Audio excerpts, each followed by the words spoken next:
I've discovered that if you want to understand what a passage is talking about, if you can get at the intent of why he was writing, why was he writing it? What is he driving at? What's his intent for what he's saying or writing? Then it'll help you to interpret and understand what's being said. And verse 1 of chapter 14 tells us the overall intent that Jesus is driving at, what his goal is and everything else that he says in these coming chapters. Look at what he says. Chapter 14, verse 1. Let not your heart be troubled. Did you hear that? Let not your heart be troubled. The Amplified translation, I kind of like that. I almost said Ampton. Anton, would you give me the Amplified? Do not. Look at how they put those in all capitals. Do not let your hearts be troubled, distressed, agitated. You believe and adhere to and trust in and rely on God. Believe in and adhere to and trust in and rely also on me. Now, the first thing he says is he gives an instruction. Do not let your hearts be troubled. Don't let your heart be distressed and agitated. That's good news. He's saying, listen, folks, don't let your heart get upset. Don't let your heart be troubled. He comes back to this again. When Jesus says something twice, that's for a reason. It's for emphasis. Anton, give me verse 27. Skip almost to the end of the chapter. Give me verse 27. He says, Peace I leave with you, my peace give I unto you. Not as the world gives, give I unto you. And then again, let not your heart be troubled. Then he adds, neither let it be afraid. Now your heart refers to who you are on the inside. On the inside of you, don't be upset, don't be troubled, don't be afraid. This is good advice, really, not just for the 12 disciples sitting around the table there. The 11, I guess Judas has left by now. The 11 disciples, this is not, and really he's not even addressing purely just them. This is a good word for all of us too. Because they are facing a crisis in their life. That is to say, they've spent their last 3 years of their life following Jesus, and he's getting ready to leave them and go back to the Father. We face other situations, but the answer is still the same. Don't let your heart be troubled, neither let it be afraid. Now, it's easy to say, don't be afraid. But see, he doesn't just say, don't be afraid. He tells us a positive thing. Go back again, Anton, to verse 1 again. Chapter 14, verse 1. He doesn't just say, don't be afraid. In a positive way, he says, you believe in God, believe also in me. So instead of being afraid, you see, instead of letting your heart be troubled. Now, see, you can't help the fact that sometimes your reaction to a certain thing might be fear. You can't help that. But you can choose whether you're going to dwell on that or not. You see, you can choose whether to let that be let it. In other words, I heard Kenneth Hagin say this one time. You can't help the fact that birds fly over your head, but you can keep them from building a nest in your hair.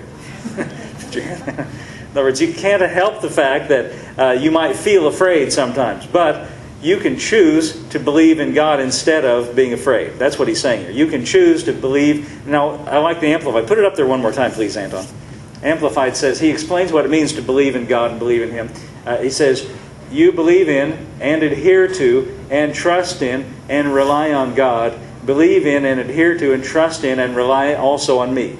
So instead of being afraid, adhere to, trust in, rely on God. And even if it just means as simple as this, saying it out loud, saying, Jesus, I'm trusting in you right now. Jesus, I'm relying on you. Listen, sometimes that's all you can figure out to do. Just say, Jesus, help me. Jesus, I'm trusting in you. I've been in those kind of situations myself, and I'm not lying about that. I'm not just preacher talking right now. I've been in crisis situations where there's not time to figure out anything else, and when it looks like a bad situation, and all you can say is, Jesus, I'm trusting in you. And really, if that's all you've got to say, that's enough. That's enough of a prayer. That's enough. And he's telling you that for your benefit. Now let's go on reading. Anton, go back to King James again. So all of this that he's getting ready to say is framed by the thought he is trying to instill in us and in his disciples confidence. And don't be afraid. Don't be worried. Don't be filled with anxiety. Trust in God. Trust also in me. Now he says, in my Father's house are many mansions. If it were not so, I would have told you. I go to prepare a place for you. And if I go and prepare a place for you, I will come again and receive you unto myself, that where I am, there you may be also. And whither I go you know, and the way you know. Now in verse 2 he says, in my Father's house are many mansions. Usually the place that we read this is at a funeral. And the simplest and most basic way to interpret this is that he's saying on one level, and it's true. On one level he's saying, I am making available the situation that when I'm going to be with the Father in a place called heaven, and when you die you can go there too. And it's okay to look at it, and that's true. And that's a perfectly fine application. And it would be okay just to treat it that way only if it were not for the other things that he says in this chapter. He says other things that lead us to believe there's more being said here than just when you die you can go to heaven, which is true. I'm not trying to say that there's anything wrong with that. That part is true. You know, Paul said to be absent from the body is present with the Lord for a believer. Period. He didn't give any qualifications. He said for a believer, to be absent from the body is to be present with the Lord.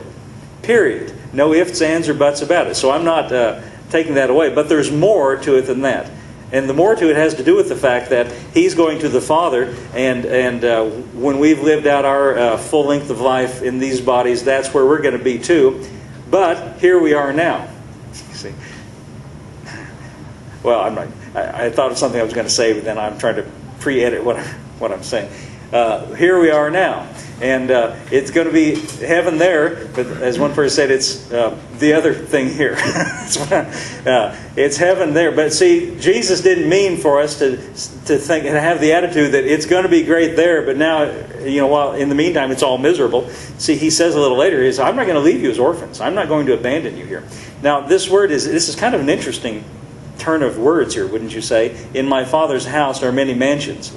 That's kind of an odd concept to get in a house. There are many mansions in a house. What is a house, by the way? Well, a house is where someone lives. Am I right? Is that what a house is? And a mansion, we might say another word for where someone lives. A dwelling place. In fact, that word that's translated mansions in the Greek language is a Greek word mone, M-O-N-E. It means an abiding place or a place to live or a dwelling place. It literally means that. It's an interesting word for a couple of reasons. One reason is it's only used twice in the New Testament. It's only found 2 times. One is here, and the other place it's used is also in this chapter. So let's look at it and compare it and notice keep this in mind now. He first says, in my Father's house are many mone, dwelling places.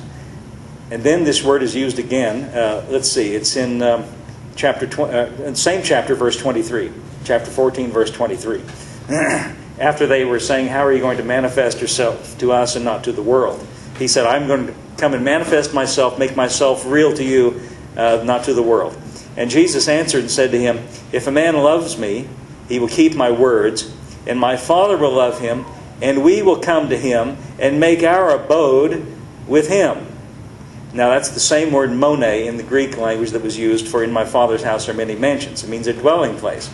So on the one hand he says, where my Father lives, there's a place for you to live. But he says, if you love me and keep my words, my Father will love you too. And me and him, the Father and I, we will come to you and we'll live with you. In other words, where my Father lives, you're going to live there. But my Father and I, we're going to come and live with you. Now we could think of that in terms of one or the other. But in this chapter, he's not talking about one or the other. He's talking about it all at the same time. In the book of Revelation, it says it this way. God will dwell in the same tent with them.